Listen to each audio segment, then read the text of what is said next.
the example of today's ideology is that you remember when we were young, at least that's in my case, we engage in some chapter activities.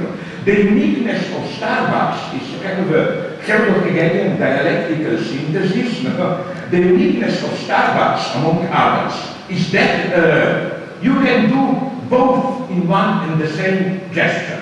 For water, for blah blah blah. In other words, the logic is the following one, and in a perverse way I like it.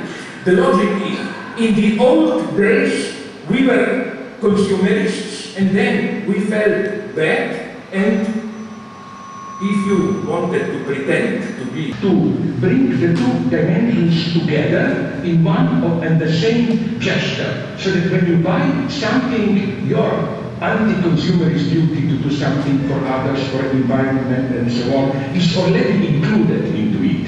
If you think I'm exaggerating, you have them around the corner, walk into any Starbucks coffee, and you will see how they explicitly tell you, I quote their campaign, it's not just what you are buying, it's what you are buying into. And then they describe it to you. Listen, when you buy Starbucks, whether you realize it or not, you are buying into something bigger than a cup of coffee. You are buying into a coffee ethics. Through our Starbucks Chef Planet program, we purchase more fair trade coffee than any company in the world, ensuring that the farmers who grow the beans receive a fair price for their hard work. And we invest in and improve coffee growing practices and communities around the globe.